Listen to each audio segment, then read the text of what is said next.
कल्प कल्प बादशाही गंवाई देंगे।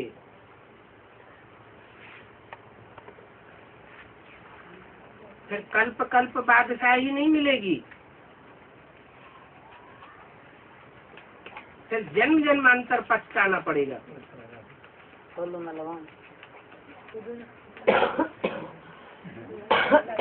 अभी की बाजी गई तो कल्प कल्प बाजी हराते रहेंगे।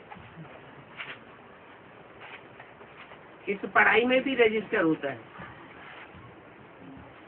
देखा जाता है इन्होंने कितना अच्छा रजिस्टर बनाया। ये भी पढ़ाई है। और सवेरे सवेरे उठ करके तुम अपने आप ही पढ़ो। अमृत वेले में प्रैक्टिकल करो। क्या प्रैक्टिकल करो? आत्म की स्थिति में स्थित हो जाओ। उठते उठते सिवाय मैं आत्मा हूँ, स्टार हूँ, भ्रकुटी में चमकता हुआ सितारा हूँ, 10-15 मिनट ये प्रैक्टिस करो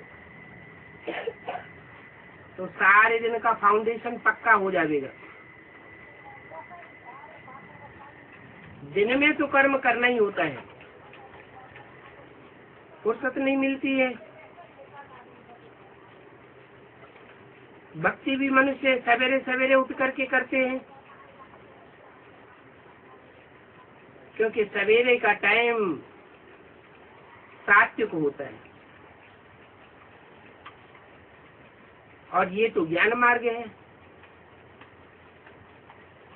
यहाँ तो डबल सात्विकता है। क्यों?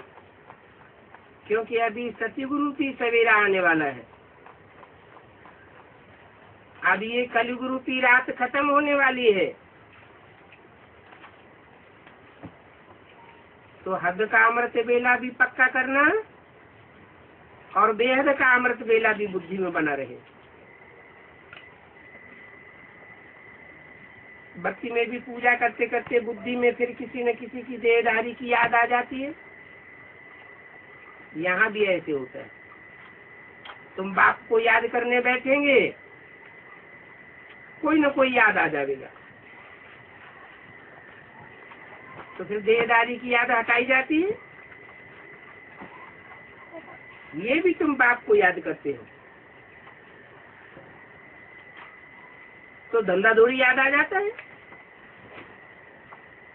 जितना बाप की याद में होंगे उतना तुम्हारे पाप कटते जाएंगे।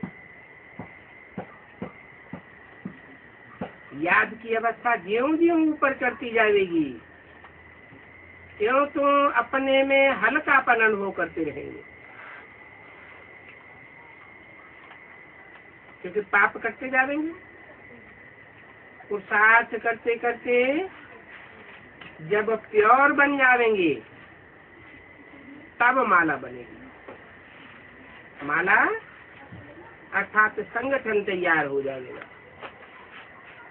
जो श्रेष्ठ श्रेष्ठ अच्छे अच्छे पुरुषार्थी बच्चे हैं उनका संगठन बनता है, माने माला तैयार होती है। पूरा पुरुषार्थ नहीं किया तो फिर माला रूपी संगठन में नहीं आ सकेंगे, प्रजा में चले जाएंगे।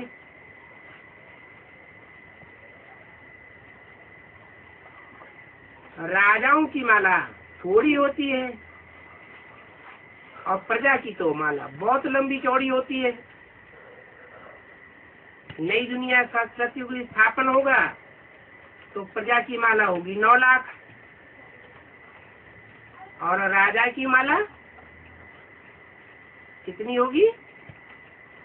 108। राज परिवार में आने वालों की भी माला होती है। 16,108 राज परिवार में आ जाएंगे। बल राजा रानी नहीं बनेंगे, लेकिन राज परिवार में आकर के जन्म लेंगे। कोई प्रिंस बनेंगे, कोई प्रिंसेस बनेंगे।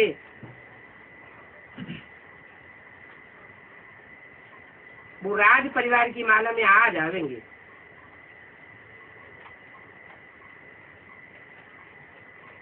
तो पूरा पुरुषार्थ नहीं किया तो प्रजा में चले जाएंगे। अच्छी रीति योग लगावेंगे, पढ़ेंगे, अपनी बैग और बैगेज भविष्य के लिए ट्रांसफर करेंगे तो रिटर्न में भविष्य में सब कुछ मिल जाएगा। बैग बैगेज, जो भी धन संपत्ति है, जो भी पदार्थों की पूंजी है, जो भी प्रॉपर्टी है, वो सब पैक करके ईश्वरीय सेवा में लगाए जाएंगे तो आगे चल करके 21 जन्मों के लिए मिल जाएगा। और 21 जन्मों के आधार पर जो संगम युग में त्याग करने के संस्कार भरे हैं वो द्वापर कलयुग में भी वो काम आते रहेंगे। जैसे कहते हैं तप कर राज, राज कर नरका। बहुत तपस्या की पूंजी इकट्ठी करते हैं तो राजा बन जाते हैं। बहुत दान पुण्य करते हैं तो बड़े बड़े साहूकार बन जाते हैं अगले जन्म में। तो ये प्रैक्टिस यहाँ करनी है, ये आत्मा में संस्कार यहाँ भरने हैं। ईश्वर अर्थ देते हैं तो दूसरे जन्म में उसका रिटर्न मिल जाता है। भक्ति मार्ग में भी ऐसे होता है, क्योंकि वहाँ तो ईश्वर सन्मुख नहीं होता, इसलिए एक जन्म का रिटर्न मिलता है। और यहाँ तो ईश्वर सन्मुख आया हुआ है, इसलिए 21 जन्म की प्राप्ति कराते हैं। एक जन्म त्याग करना और 21 जन्म का राज्य भाग प्राप्त करना। अभी बाप कहते हैं देखो मैं डायरेक्ट आया हुआ हूँ, भक्ति मार्ग में डायरेक्ट नहीं, गुरुओं के थ्रू तुम याद करते हो। वो गुरु शिव हम कह के बैठ जाते हैं, उनकी आरती पूजा वंदना करते हो सदगुरु समझ करके। वहां तो मैं होता नहीं हूँ, और यहाँ संगम युग में तो मैं डायरेक्ट आया हुआ हूँ। अभी तुम जो कुछ भी करते हो तो सब अपने लिए करते हो। मनुष्य दान पुण्य आदि करते हैं, वो तो भक्ति मार्ग में इनडायरेक्ट हो जाता है। गुरुओं के थ्रू करते हैं, गुरुओं के थ्रू करेंगे तो भी ईश्वर अर्थ करते हैं, इसलिए एक जन्म के लिए मिल जाता है। और यहाँ डायरेक्ट बाप के लिए करते हो तो 21 जन्म के लिए प्राप्ति होती है। अभी इस समय बाप की मदद हुई है तो उसकी प्रारब्ध भक्ति मार्ग तक चलती रहती है। इस समय तुम बाप को बहुत मदद करते हो, जानते हो कि ये पैसे तो सब खत्म हो जाएंगे। क्या न भी दान पुण्य करेंगे, न भी त्याग करेंगे तो भी जो भी बैग एंड बैगेज इकट्ठा किया है, बैंक बैलेंस इकट्ठा किया है, वो रहने वाला नहीं है। क्यों रहने वाला नहीं है? क्योंकि विनाश सामने खड़ा है।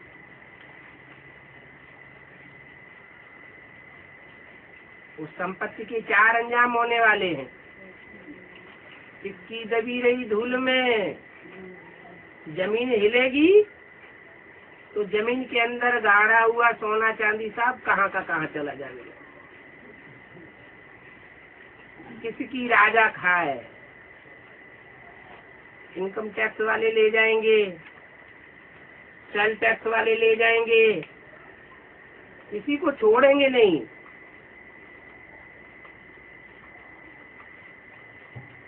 और कोई अपने घर में रखेंगे दबा के तो चोर ले जाएंगे। उनसे भी अगर बच जाए तो आगजनी होने वाली है। एटम बम फटेंगे, अग्नि इतनी भड़केगी कि कुछ भी रहेगा नहीं। तो जो धनी के नाम खर्चेंगे, हिम्मत करेंगे, पहचानेंगे कि बाप आया हुआ है जन्म जन्मांतर का वर्षा देने के लिए, तो ऐसे जो निश्चय बुद्धि होंगे वो फटाक से निश्चय बुद्धि होने के कारण हाई जंप लगा देंगे और उच्च पद प्राप्त कर लेंगे। जानते हो कि पैसे तो सब खत्म हो जाएंगे, जब खत्म ही होने हैं तो क्यों ना बाप की मदद करें। बाप कोई अपने साथ परमधाम में थोड़े ले जाएंगे। तुम्हारा पैसा यहाँ का यहीं वापस कर देंगे क्या? यहाँ का यहाँ वापस भी करेंगे और 21 जन्म के लिए ब्याज में भी दे देंगे। ऐसा बैंकर कोई नहीं मिला होगा। इतना ब्याज, इतना इंटरेस्ट कोई नहीं देगा जितना बाप देते हैं। नहीं तो बाप राजा ही कैसे स्थापन करेंगे? ना कोई लश्कर है, न कोई बाप के पास सेना है, न हथियार सवार है। तुम मदद करते हो, मददगार बनते हो, तो नई दुनिया की स्थापना के निमित्त बन जाते हो। तुम्हारा तो सब कुछ गुप्त है। क्या? गुप्त दान महाकल्याण। एक हाथ देने वाला, दूसरा हाथ लेने वाला। तीसरे को पता नहीं लगना चाहिए। अगर तीसरे को पता लग गया तो उस दान की वैल्यू कम हो जाएगी। वो नई दुनिया की स्थापना के काम में वो उतना मददगार नहीं बन पाएगा। तुम्हारा पुरुषार्थ है ही गुप्त। कन्या को दहेज कोई देते हैं तो गुप्त दान देते हैं। यहाँ भी गुप्त दान है। कन्या को देते हैं तो पेटी बंद करके चाबी उसके हाथ में दे देते हैं। ससुराल वालों को भी पता नहीं चलता कि कन्या को क्या दिया। और कोई कोई तो ऐसे होते हैं कि दुनिया वालों को बहुत शो करते हैं कि देखो हमने कन्या को कितना दान में दिया। कोई कोई गुप्त दे देते हैं। बाप भी कहते हैं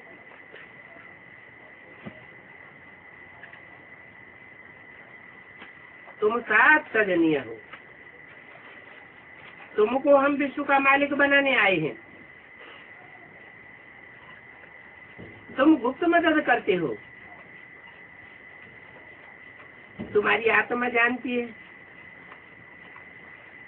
बाहर में भवक आदि कुछ भी नहीं करना है। कोई समझेंगे, कोई नहीं समझेंगे। कोई जानेंगे कि ये प्रजापिता ब्रह्मा कुमार कुमारी किंगडम स्थापन कर रहे हैं। तुम भी जानते हो वो राजा ही स्थापन करते हैं तो कितना लंबा लश्कर लेते हैं।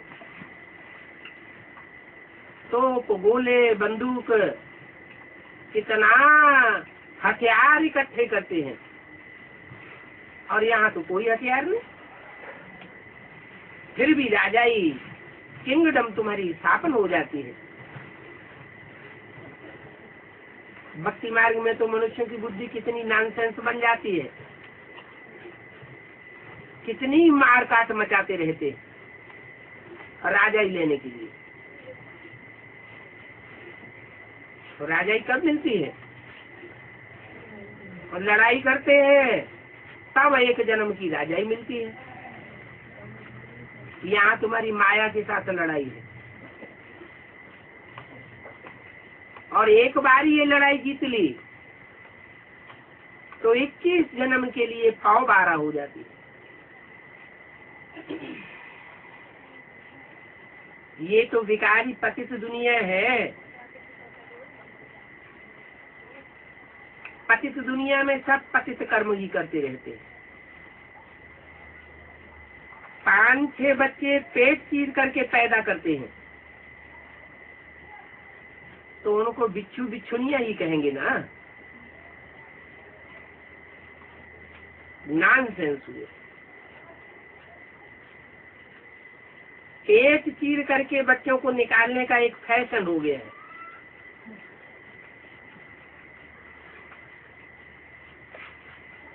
यहाँ ब्राह्मणों की दुनिया में भी कौन सा पेट है? बुद्ध रूपी पेट। कोई कोई ईश्वरीय सेवा करते समय बहुत टेंशन हो जाता है। ईश्वरीय सेवा की और सेवा का मेवा खुशी न मिली तो ऐसी सेवा से कोई फायदा नहीं है। फायदा तब है जब ईश्वरीय सेवा करें, खुद का भी टेंशन दूर हो जाए, मन हल्का बना रहे, खुशी बढ़ती रहे और दूसरी आत्माओं को भी खुशी देते रहे। बड़े बड़े प्रोग्राम किए, मेले मला खड़े किए, मेगा प्रोग्राम किए और मन का टेंशन बढ़ गया। संदेश तो बहुतों को मिल गया, प्रजा तो बहुत बन गई, लेकिन अपनी हालत खराब हो गई। तो ऐसी सेवा से कोई फायदा नहीं है। अभी तो दवाइयां आदि भी निकालते रहते हैं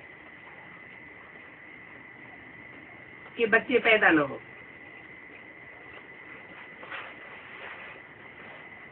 दवाइयां पीते रहते हैं, खाते रहते हैं, लेकिन साथ में मूत भी पीते रहते हैं। कुछ भी करें, परंतु सृष्टि की वृद्धि होने से कोई रोक नहीं सकता। ये सृष्टि की वृद्धि कब रुकती है? तब रुकती है जब बाप आकर के गीता का ज्ञान देते हैं। ये गीता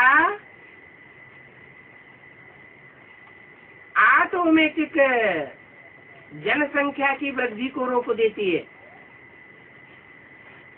महाभारत गृह युद्ध गाया हुआ है।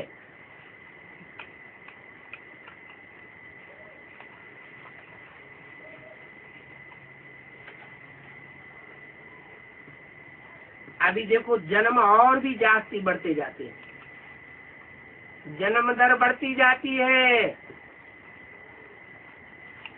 जनसंख्या तो बढ़ेगी ही। कैसे भी है इस हिसाब से आगे चल करके अनाज कैसे पूरा होगा अगर ऐसे ही वृद्धि होती रही। ये है ही बंदरों की दुनिया। तुम बच्चों को अभी ईश्वरीय बुद्धि मिली है तो जनरेशन अपने आप बंद हो जाती है। तुम पवित्रता में काबिज हो जाएंगे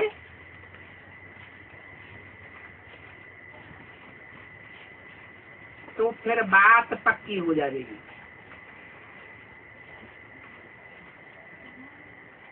सब समझेंगे कि इनको भगवान पढ़ाते हैं,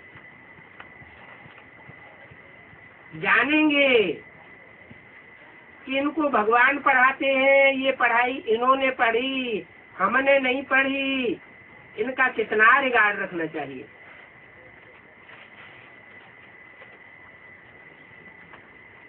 इनकी पढ़ाई हम भी बैठ पढ़े। कई बच्चे हैं जो पढ़ाई को उतना महत्व नहीं देते हैं, शौक ही नहीं है। तुम बच्चों को ये तो बुद्धि में रहना चाहिए कि हम बाबा द्वारा क्राउन प्रिंस बन रहे हैं। बाबा हमको संगम युग में जिम्मेवारी का ताज पहनाते हैं और भविष्य में हम रतन जड़ित ताजधारी बनेंगे। अभी बाप कहते हैं मेरी मत पर चलो, अपनी मत पर कदम बढ़ाया, मेरे से वेरीफाई नहीं किया तो सर्विस के बदले और भी सर्विस होती रहेगी। भले कितना भी बड़ा प्रोग्राम कर लो, मेगा प्रोग्राम कर लो, बड़ी बड़ी कॉन्फ्रेंसेस कर लो, बड़ी बड़ी प्रदर्शनी कर लो, मेले मला खड़े कर लो, रिजल्ट कुछ भी आने वाला नहीं है। दुनिया की वृद्धि ज्यों की त्यों होती जाएगी। भले ब्राह्मणों की भी संख्या बढ़ती है, लेकिन उससे कोई फायदा नहीं। प्रजा क्वालिटी की आत्माओं को बढ़ाई दिया, लेकिन माला तो नहीं बनी, संगठन तो मजबूत तैयार नहीं हुआ। तो यूनिटी अगर मजबूत बनानी है तो प्योरिटी के ऊपर बहुत ध्यान देना है। तो मेरी मत पर चलो, बाप को याद करो, बार बार कहते हैं, हम भूल जाते हैं। अरे ऐसे श्रेष्ठ बाप को तुम भूल जाते हो जो तुम्हें जन्म जन्मांतर की बात कही देते हैं। स्टूडेंट कहे हम लेसन भूल जाते हैं, तो टीचर क्या करेगा? याद नहीं करेंगे तो तुम्हारे पाप कर्म भस्म नहीं होंगे? क्या टीचर सबके ऊपर कृपा अथवा आशीर्वाद कर देंगे? अगर सब स्टूडेंट के ऊपर कृपा आशीर्वाद कर देवे फिर तो सब पास हो जाए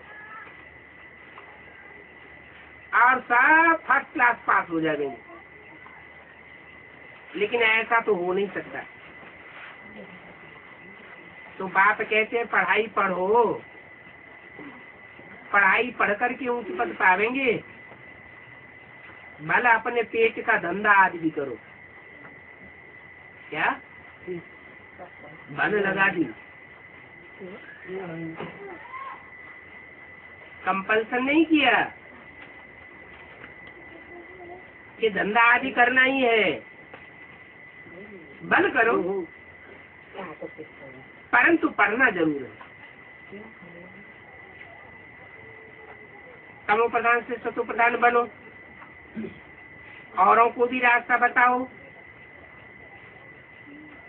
दिल से पूछना चाहिए, हम बाप की खिदमत में रहते हैं,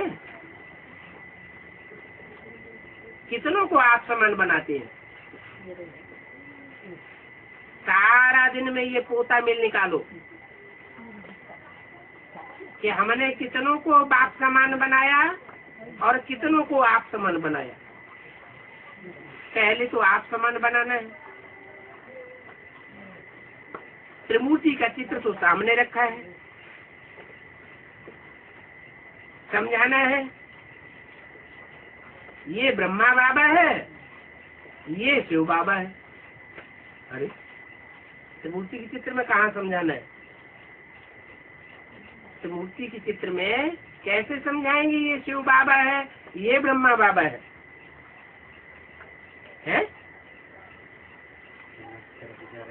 त्रिमूर्ति के चित्र में ब्रह्मा की तरफ चलो इशारा कर दिया, ये ब्रह्मा बाबा है। फिर शिव बाबा कौन है? राम वाली आत्मा में जो बिंदी की तरफ इशारा कर दो, ऊपर बिंदी रखी है ना, वो तो शिव बाप है। शंकर की तरफ इशारा करो। वो तथाकथित तो ब्राह्मण फिर उल्टी बात बताए देते हैं।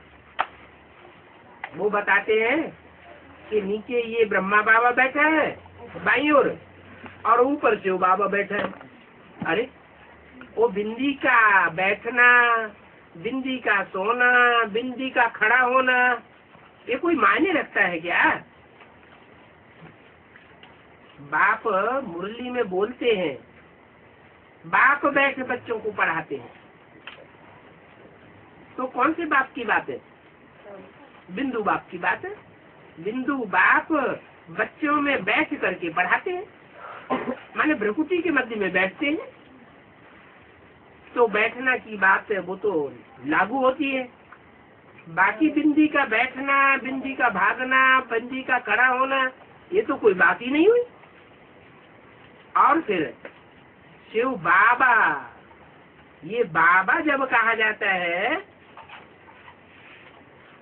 तो ग्रैंडफादर को कहा जाता है।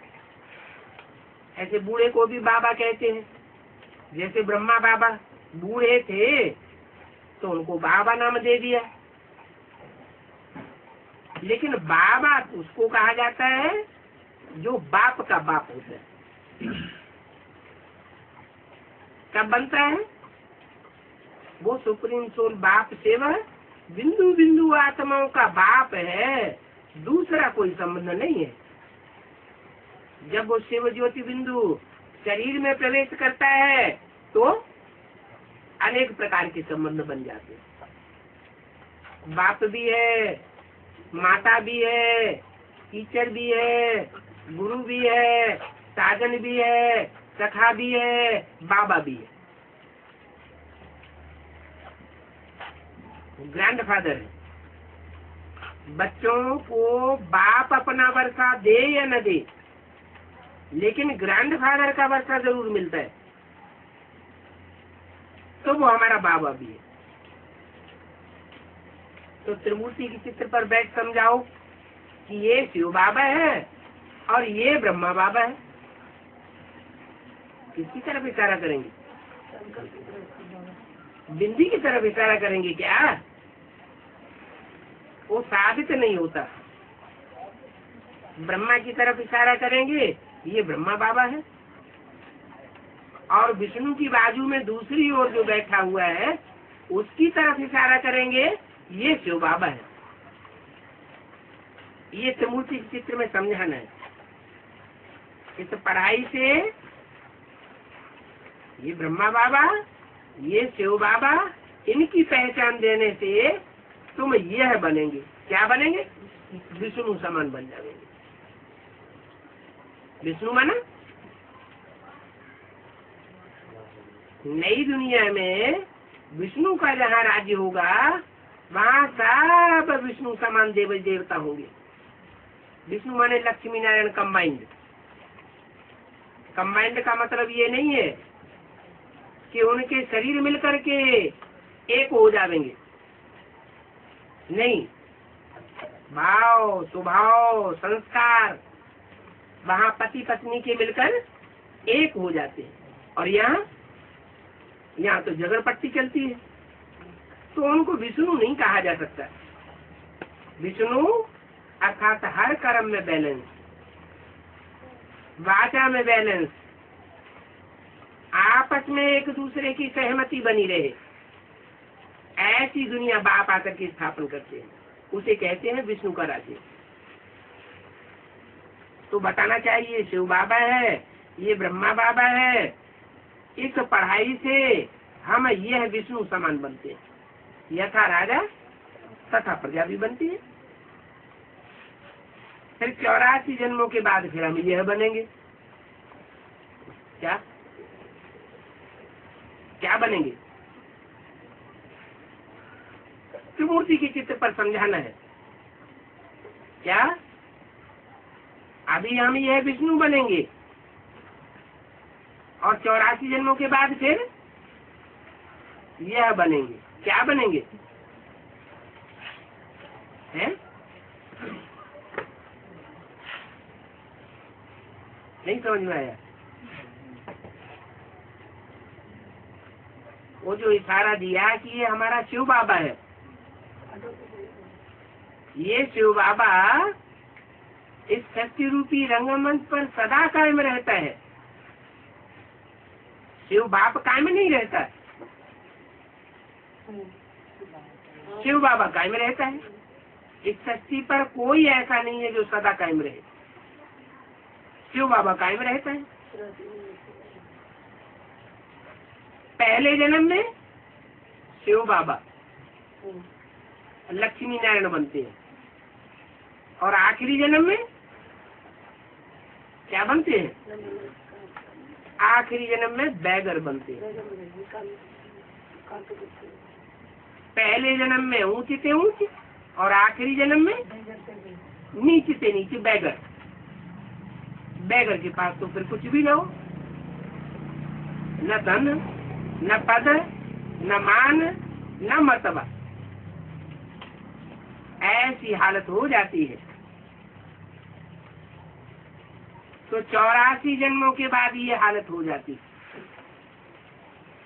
फिर मैं आता हूँ तो बैगर को फिर से प्रिंस बना देता हूँ, सर के ऊपर ताज रख देता हूँ। ये है तुम्हारी विश्व की बादशाही का ताज। पहले कौन सा ताज रखते हैं? पहले जिम्मेवारी का ताज रखते हैं। कौन सी जिम्मेवारी? नरक की दुनिया को स्वर्ग बनाने की जिम्मेवारी। शिव बाबा ब्रह्मा के तन में प्रवेश करके ब्राह्मणों को यह लक्ष्मी नारायण जैसा बनाए रहे हैं। किसमें प्रवेश करके?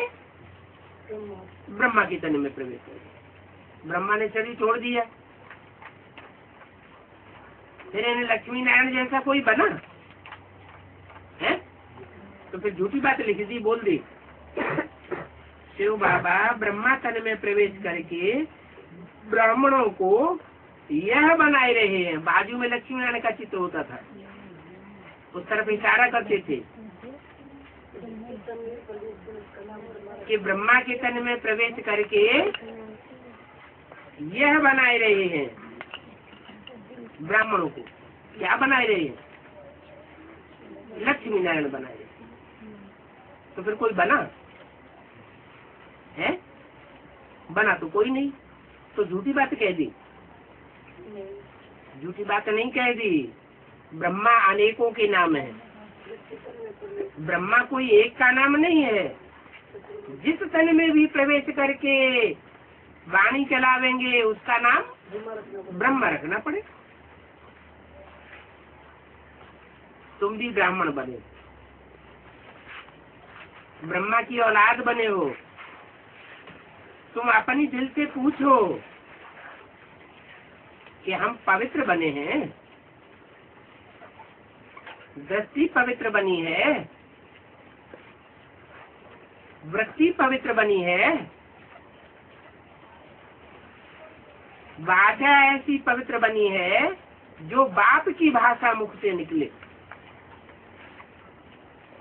जो बाप की पढ़ाई सो पढ़ाई मुख से निकलती रहे, दूसरी कोई बात मुख से न निकले। जो बाप की भाषा सो बच्चों की भाषा। जो बाप कर्म कराना चाहता है वही कर्म कर्मेंद्रियां करें, दूसरा कर्म न करें। तो तुम अपनी दिल से पूछो, हम ऐसे पवित्र बने हैं, दैवी गुण धारण करते हैं,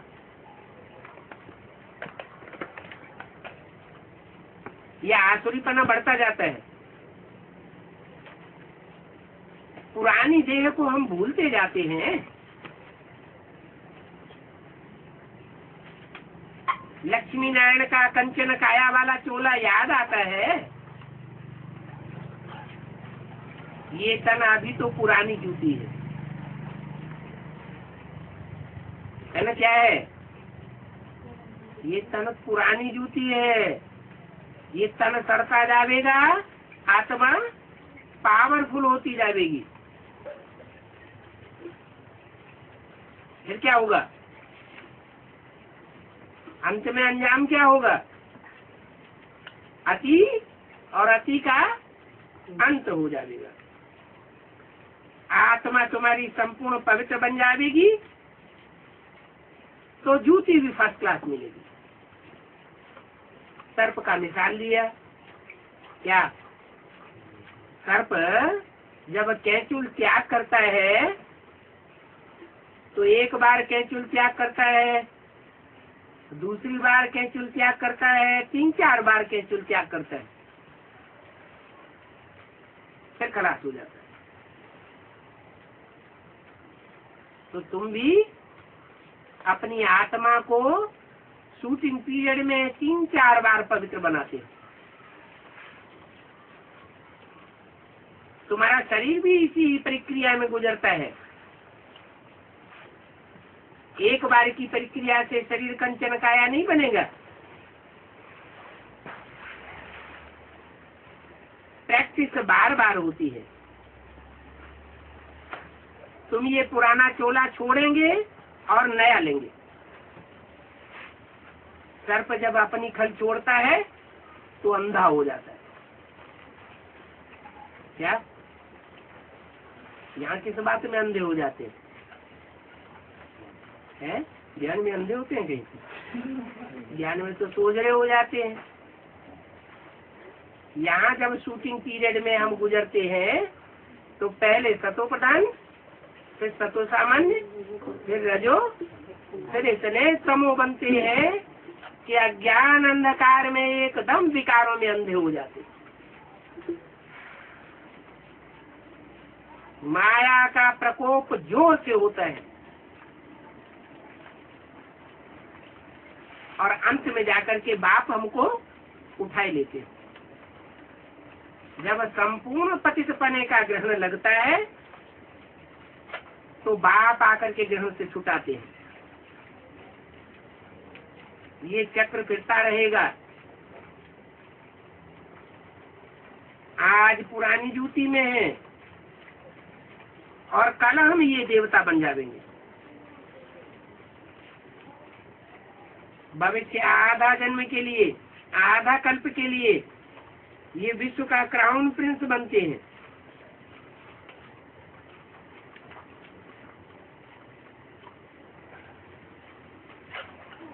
बाप द्वारा बनते हैं।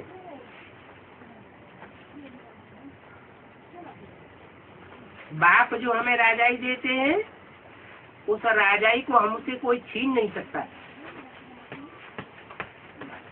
मनुष्य लड़ाई लड़के जो राजाई लेते हैं उनके ऊपर कोई दूसरा राजा हमला कर लेता है और छीन लेता है। एक ही जन्म में राजाई लेते हैं और एक ही जन्म में राजाई गंवाए देते हैं। और बाप आकर ऐसी राजाई देते हैं जो 21 जन्म तक, आधा कल्प तक तुमको कोई टच नहीं कर सकता। राजाई तुम्हारी बरकरार बनी रहेगी। तो बाप की श्रीमत पर चलना चाहिए। अपने से पूछो, हम सारा दिन में कितना याद करते हैं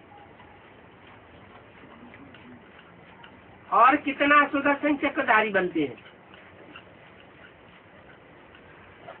याद भी करना और फिर अपनी आत्मा को 84 के चक्र में देखना कि हम कहाँ कहाँ क्या क्या पार्ट बजाते हैं।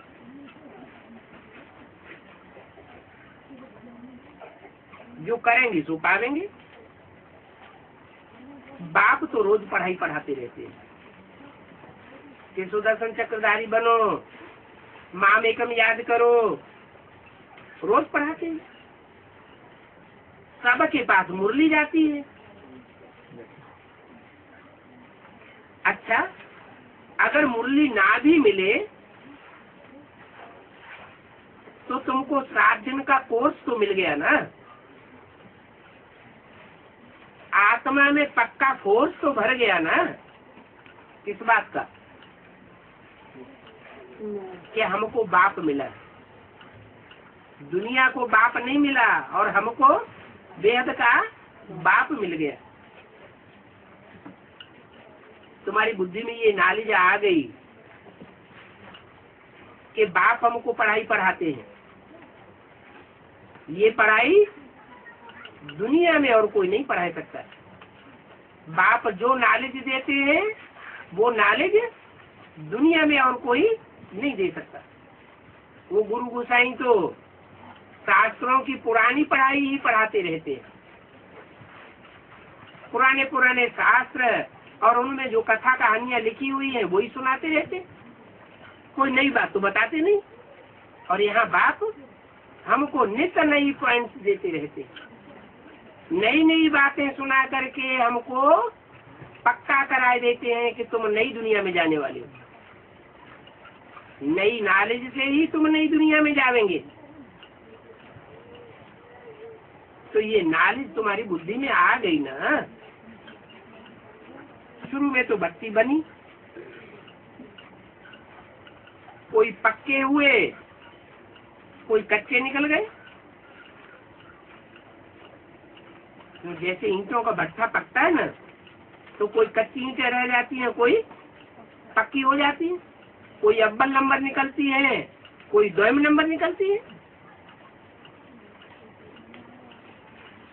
6-8 वर्ष पवित्र बन करके रहे बद्धी में, फिर अपने देवहन में आकर के घात कर लिया। माया बड़ी दुस्तर है। आधा कल्प तुम बच्चों ने माया से हार खाई है, 63 जन्म हार खाते रहे, और अभी एक जन्म में बाप आकर के तुमको माया पर जीत पहनना सिखलाते। अभी भी अगर हार खावेंगे तो कल्प कल्पांतर के लिए अपना पद खो बैठेंगे। अभी जो पद बन गया वो सदा काल के लिए बन जाएगा।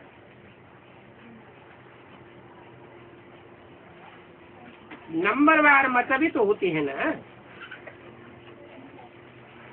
राजधानी स्थापन होती है, वो धर्म पिताएं आते हैं, अपना धर्म स्थापन करके चले जाते हैं। राजा ही तो स्थापन करते नहीं, राजधानी तो बनाते नहीं, धर्म की स्थापना करके चले जाते। मैं तुम्हारी राजाई भी स्थापन करके जाता हूँ, तुम्हारी राजधानी स्थापन करके जाता हूँ, धर्म की स्थापना भी करता हूँ, धर्म की अच्छी अच्छी धारणाएं सिखा करके जाता हूँ, देवता बना करके जाता हूँ। लेकिन वो राजधानी में कोई तो राजा बनेंगे, कोई मंत्री बनेंगे, कोई रानी बनेंगे, कोई राज्य अधिकारी बनेंगे, कोई दास दासी बनेंगे, कोई फिर चांडाल बन पड़ेंगे। कोई फर्स्ट क्लास प्रजा, कोई सेकंड क्लास प्रजा, कोई थर्ड क्लास प्रजा बन पड़ेंगे। फर्स्ट क्लास प्रजा में साहूकार बनना फिर भी अच्छा है, दास दासी का लकब तो न बने।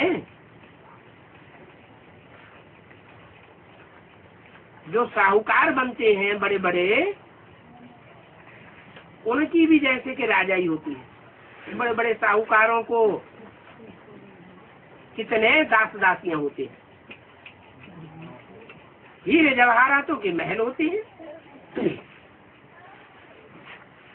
प्रजा में भी कोई बहुत साहूकार तो होते हैं ना। यहाँ भी देखो, राजाएं प्रजा से कर्जा उठाते रहते हैं, तो वहां सतयुग में भी ऐसे होता है। क्या? जो आखिरी नारायण होगा वो राम साहूकार से कर्जा उठावेगा, इतना कर्जा उठावेगा, इतना कर्जा उठावेगा कि सारी राजाई अपनी डुबो देगा। और किसके हाथ में राजाई चली जाएगी? नारायण के हाथ से राम के हाथ में राजाई चली जाएगी।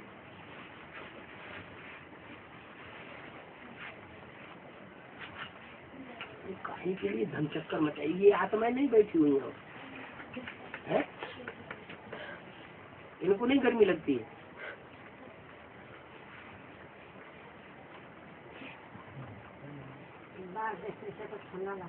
हैं? किसको? बाप को देखने लगता है। बाप को देखने से ठंडक आती है। अच्छा, तो रात भर बैठा थे ऐसे?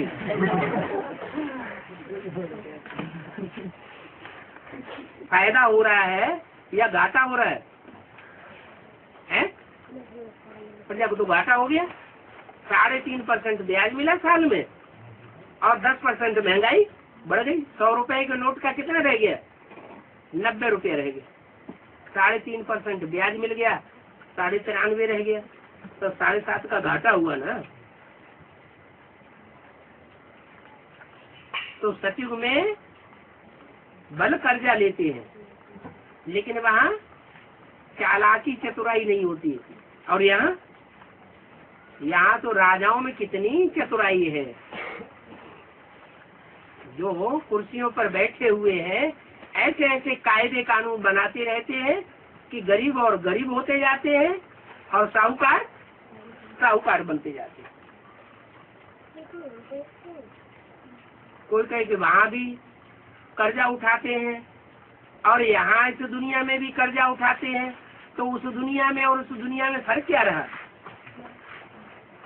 तो फर्क समझ में आता है।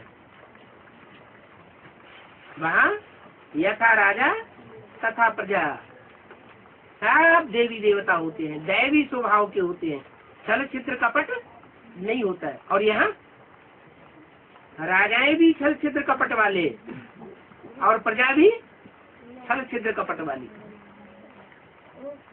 ताकत किसमें ज्यादा है? राजाओं में ज्यादा ताकत है, इसलिए वो अल्पकाल के लिए सुखी हो जाते हैं। ऐसी दुनिया में बाप आते हैं जहाँ इतना विरोधाभास है, उस विरोधाभास को खत्म करके और नई दुनिया स्थापन करते हैं।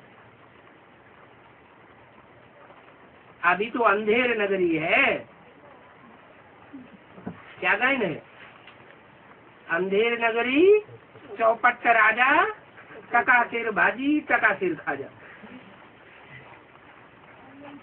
गेहूं कभी हो जाता है 15 रुपया किलो और साबूदाना मिलता है 5 रुपया 10 रुपया किलो,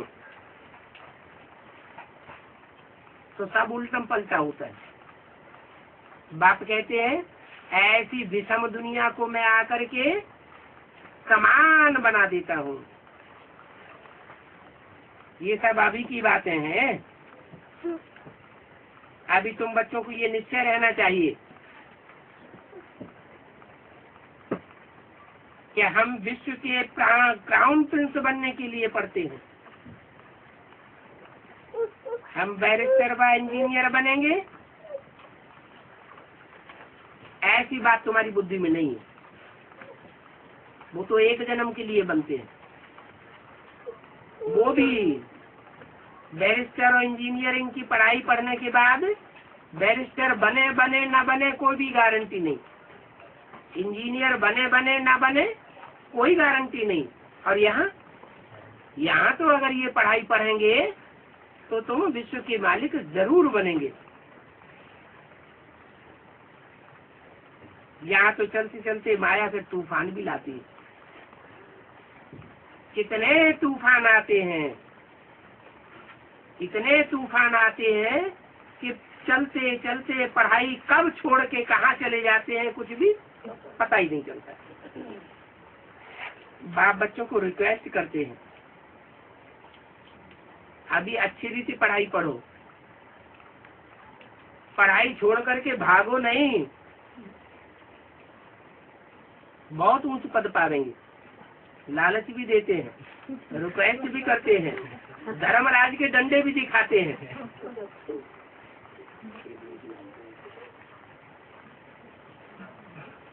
मक्खनबाजी भी करते हैं, बाप की दाढ़ी की लाज रखो। कितना अच्छी रीति बताते हैं। तुम ऐसे गंदे गंदे काम करेंगे तो बाप का नाम बदनाम कर देंगे। सत्य बाप है, सत्य टीचर है, सत्य गुरु बन करके आया हुआ है। ऐसे सच्चे बाप की अगर तुम निंदा करावेंगे तो ऊंच पद कैसे पावेंगे? ऊंच पद पावेंगे या नीच पद पावेंगे?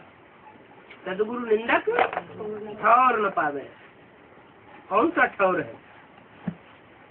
वो गुरु लोग भी ऐसे ही कहते हैं। क्या कहते हैं? सदगुरु निंदक ठौर न पावे। उनके पास कौन सी ठौर है? वो गुरु लोग जो मनुष्य गुरु होते हैं, मठ पंथ बड़े बड़े बनाए के बैठ जाते हैं, वहां केला चपाटा बना के नहीं बैठाएंगे। अगर निंदा करेंगे तो अपना चेला बना करके नहीं बैठाएंगे। ये ठौर है उनके पास एक जन्म का। सुखधाम शांति धाम में तुमको जगह नहीं देंगे। जोनल इंचार्ज का पद तुमको ट्रांसफर नहीं करेंगे। सेंट्रल इंचार्ज का पद तुमको ट्रांसफर नहीं करेंगे। उनके पास ही अल्पकाल का पद है। और बाप के पास अविनाशी पद है। कितने जन्मों का पद है? 21 जन्मों का पद है। गारंटी देते हैं यहाँ का, इस जन्म में भी गारंटी देते हैं। अगर तुम निंदा कराने के निमित्त नहीं बनेंगे तो यहाँ जो प्रैक्टिकल में शांति धाम और सुख धाम बनने वाला है उसमें तुम ठौर जरूर पाएंगे। शांति धाम ऊपर ही बनेगा या नीचे भी बनेगा? इस साकारी दुनिया में भी परम धाम को तुम इस सृष्टि पर उतार लेंगे। ऐसा संगठन तैयार होगा जहाँ सब बच्चे संगठित रूप में निराकारी स्टेज में होंगे। कोई संकल्प नहीं चलेगा। भले बाहर की दुनिया में विनाश होता रहे, एटम बम फटते रहे, भूकंप आते रहे, लेकिन तुम बच्चों के ऊपर कोई शिकन नहीं आवेगी। तुम आराम से शांत से अपनी तपस्या में बैठे रहेंगे, आत्मिक स्थिति में रहेंगे,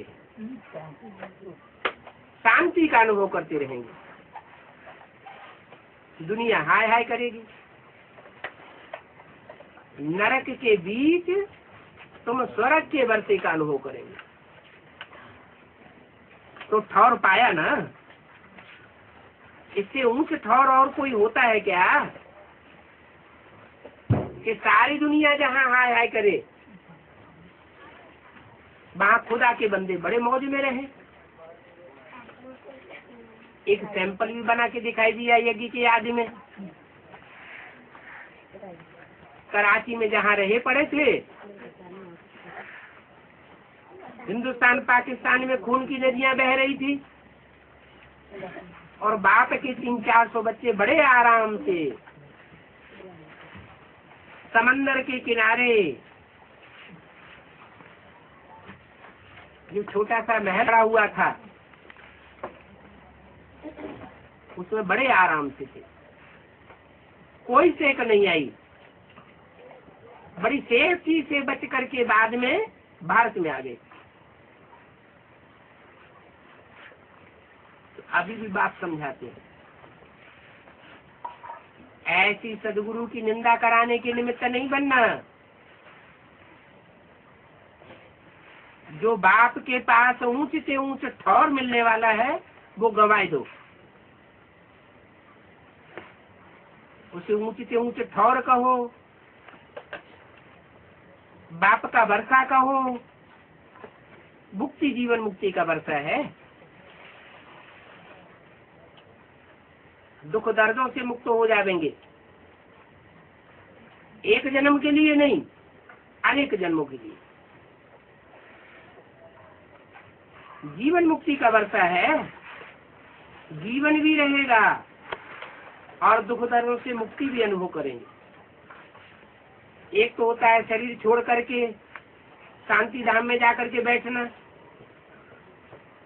वो तो है सिंगल मुक्ति। एक गहरा वर्षा। लेकिन तुम पाते हो दोहरा अवसर, दुख दर्दों से मुक्त भी हो जाते हो और शरीर में रहते रहते तुम सुख अनुभव करेंगे, कोई भी प्रकार का दुख अनुभव नहीं करेंगे, तो अच्छा पद पावेंगे ना। और इस दुनिया में भी दूसरे धर्म की आत्माएं आधा सुख आधा दुख भोगती है और तुम पौना हिस्सा सुख भोगेंगे और चौथा हिस्सा तुम्हारा दुख होता है। दूसरे धर्म के जो लोग होते हैं वो घाटे में जाते हैं। क्यों घाटे में जाते हैं? क्योंकि बाप से पूरी पढ़ाई नहीं पढ़ते, वो दूसरे धर्म पिताओं के चक्कर में आ जाते हैं, दूसरे को बाप बना लेते हैं, गुरुओं की मत पर चल पड़ते हैं, तो दूसरे धर्म में कन्वर्ट होने वाली आत्मा बन जाती है। तो अभी बाप कहते हैं बाप के दाढ़ी की लाज रखो, सदगुरु की निंदा कराने वाले मत बनो, नहीं तो उच्च पद नहीं पावेंगे। इस समय तुम हीरे जैसे बनते हो। क्या हीरा और कौड़ी में क्या फर्क होता है? हीरा चमक मारता है, अंधेरे में भी रोशनी देता है, और कौड़ी में कोई रोशनी नहीं होती, अंदर अंधेरा ही अंधेरा अज्ञान का भरा हुआ है। अभी तुम्हारा जीवन कौड़ी मिसल है। क्यों? जब बाप मिला, ज्ञान मिला, तो हीरे की तरह ज्ञान की चमक मारने वाला जीवन क्यों होना चाहिए? हीरे समान जीवन होना चाहिए। कौड़ी समान जीवन क्यों है? क्योंकि अभी निश्चय अनिश्चय के चक्र में माया गिराती रहती है। जब हम संपन्न बन जाएंगे, माया की तूफान बंद हो जाएंगे, पाप कर्म आत्मा के भस्म हो जाएंगे, तो आत्मा सदाकाल के लिए चमक मारेगी। जहाँ दुनिया में पहुँचेंगे वहाँ ज्ञान की रोशनी बिखेरते रहेंगे। सारी दुनिया हाय हाय कर रही होगी और तुम 9 लाख सितारे संसार में चमक मारते रहेंगे, ज्ञान की रोशनी की चमक। तो कितना अच्छा तुम्हारा भाग्य है।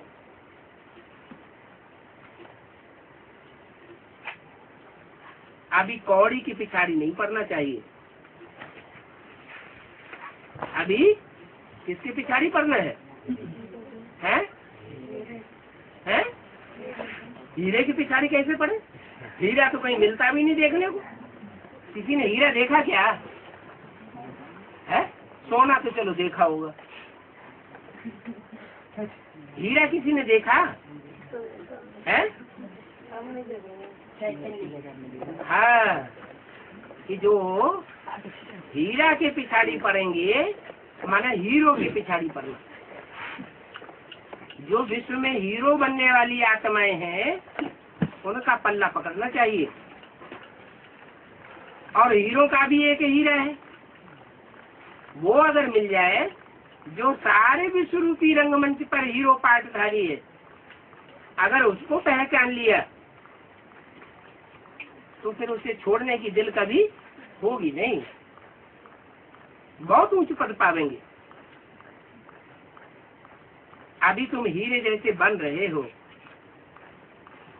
तब अभी माना संगम युग। फिर कभी ये चांस मिलने वाला नहीं है, न सतयुग में, न त्रेता में, न द्वापर में, और न कलयुग में ये चांस मिलेगा। ओम शांति। विदेश से आने वाली माताओं ने हिंदी बोली, नेपाली हिंदी में अंतर ही है। और यहाँ इंडिया के नजदीक ही रहते हैं, उनको हिंदी नहीं आ रही है। आती है तो शर्म आती है। अब आखा तो आगे पढ़े से लिखा पढ़ा है ना बाबा ने बड़ा से नहीं करो लेकिन पूरी हिंदी समझते हो थोड़ा बोलने में